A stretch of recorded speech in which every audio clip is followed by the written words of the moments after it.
If you're somebody who wants to pretend like you care and you're like, worried about hurting somebody's feelings, then you're just at their mercy and you're going to be walking on eggshells 24/7. Welcome back to the show. Hit that subscribe button. Let's get to it. First topic, Gavin Newsom is claiming that he is surging law enforcement to California cities. Roll the clip.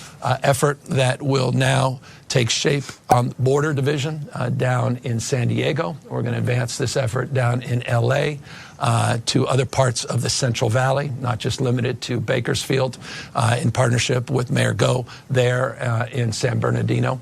And we're going to expand this operation in a collaborative that continues to include the cities and counties, our partners in the sheriff's office and local law enforcement agencies.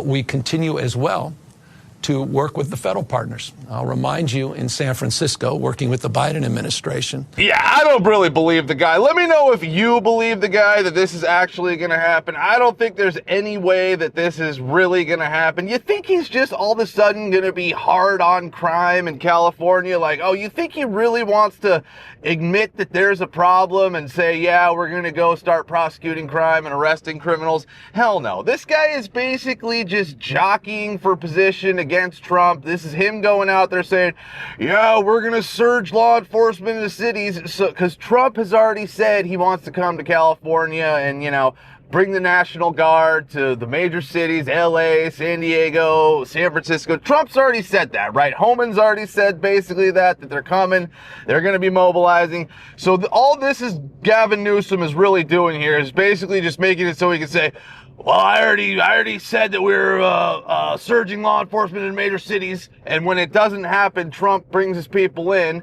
and he's like, yeah, he's just a dictator trying to come over here and take over California with his National Guard. That's what Gavin Newsom is doing. He's setting Trump up to claim dictator, and then he's going to fight Trump in that way. And what is going on with Gavin Newsom? We all know he's setting up a 2028 presidential run.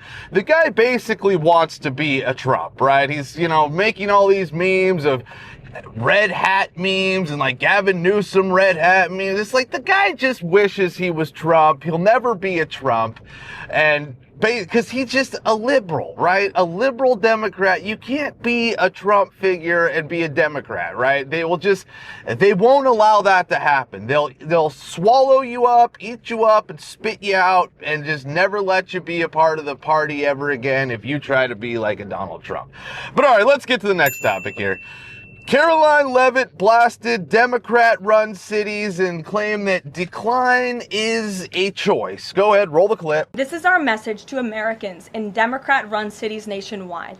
Decline is a choice. You don't have to live in constant fear of being robbed, raped, or murdered. Your leaders are lying to you, and they have been failing you for decades. The President Trump approach of upholding law and order by letting our brave men and women in blue actually do their jobs to aggressively fight crime works. In just a few weeks, President Trump has done more for DC residents than Democrats did in 50 years. And this can be replicated in other crime-ridden cities across the nation. As President Trump has said, all of these elected officials in charge have to do is pick up the phone and ask for the president and the federal government's help. President Trump doesn't care if they are a Republican or a Democrat leader. He wants Americans to be safe and for every law-abiding American citizen across the country to be able to thrive in their city and in their community. Yeah, everything she said there is 100% true. I mean, if you don't think that decline is a choice in these big Democrat-run cities, then I don't know what to tell you. You're probably drinking the CNN, MSNBC Kool-Aid. I mean, look at what Trump did. He goes into Washington, D.C., cleans up the place in about 10 minutes, right? Totally reduces crime, cleans up the homeless situation, just says, yeah, we're not doing this anymore, right?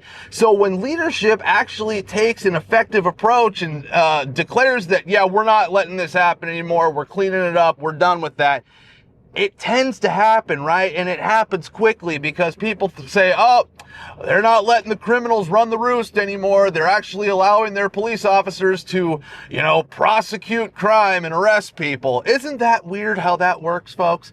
How you could just go in there in about 10 minutes with some good, strong leadership, you could clean up a city. Wow. What a novel idea. But all right, let's get to the next topic here. The Vanity Fair employees are having an absolute meltdown because Melania Trump is on the cover. Go ahead, roll the clip. Vanity Fair has reportedly floated the idea of putting First Lady Melania Trump on the cover. And some staffers are losing their minds. One editor telling the Daily Mail, if Vanity Fair's editor puts Melania on the cover, half of the editorial staff will walk out. I guarantee it. I will walk out the mother effing door and half my staff will follow me. If I have to work bagging groceries at Trader Joe's, I'll do it. It sickens me. That is actually very honorable work, you. But all of this may be a moot point, as Page 6 is reporting. The First Lady laughed at the idea. A source familiar with the First Lady's thinking told the outlet, quote, she doesn't have time to be sitting in a photo shoot. Her priorities as First Lady are far more important. These people don't deserve her anyway. Woohoo, snap. Yeah, the funny thing is there's really no reason to hate Melania for these liberals other than the fact that she's Donald Trump's wife. They have to let their TDS take over in any situation. Whatever it is, if Donald Trump's involved, their TDS takes over and they have to hate it and just have meltdowns. Whatever it is, they just can't stand it, right? But yeah, it really what this is, it's a sign of the pussification of America, you know, where everybody got a trophy and nobody lost and nobody kept score and just everybody was, you know, promoted in school and there was just nobody got a failing grade. You know, this is it, because people who have never lost and have never had any hardship in their life or had to face any sort of losing or not being as good as somebody else, this is what you get. You get people who are entitled to have meltdowns and say, well, I'm not going to work here anymore if that's it. Well, good. Then get the hell out and never come back, because we don't want you anyways. You just weeded yourself. You're not somebody we want working here because you're prone to having meltdowns and we're got to deal with your feelings and, you know, walk on eggshells around your feelings. Nobody wants to walk on eggshells anymore. And with these liberals like this, it's nothing but walking on eggshells, right? Whether it's having to deal with pronouns or being inclusive or, you know, whatever sort of rhetoric they want to spew at you, it's always walking on eggshells with these people. And that's why people can't stand these types of people, like these liberals who just everything's woke and everything's inclusive. It's because, oh my God, if I have to deal with the person, I gotta walk on eggshells to make sure I don't offend anybody. But if you're like me and you don't care, then you're completely immune to their whatever it is that they have, their, you know, superpower of wokeness, and you hurt my feelings, basically. If you just don't care, it doesn't matter. But if you're somebody who wants to pretend like you care and you're like, you know, worried about hurting somebody's feelings, then you're just at their mercy and you're going to be walking on eggshells 24/7. But all right, let's get to the next topic here.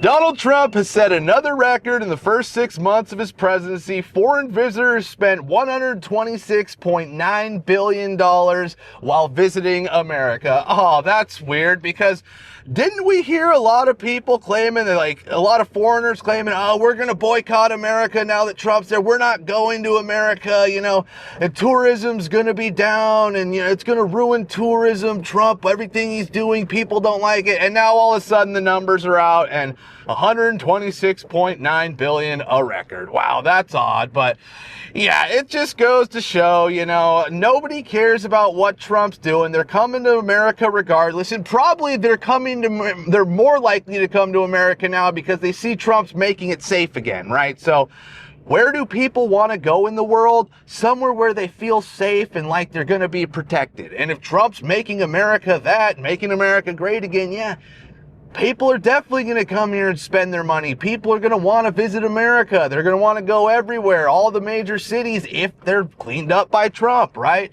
But yeah, it just goes to show all the fake news that was going around on the internet of, oh, we're boycotting and nobody's going to come to America because of Trump. They don't want to go to where a dictator is. It's all bullshit, folks. All bullshit. And this is proof. The guy's setting records. First 6 months of his presidency, more records, just nothing but basically records, right? And it's great to see, because what it means is America is on its way to being great again. Exactly what he wanted to do, exactly what he's saying he wants to do, and exactly what every American should want. But all right, that's it for today. Be sure to like, subscribe, and we'll be seeing you.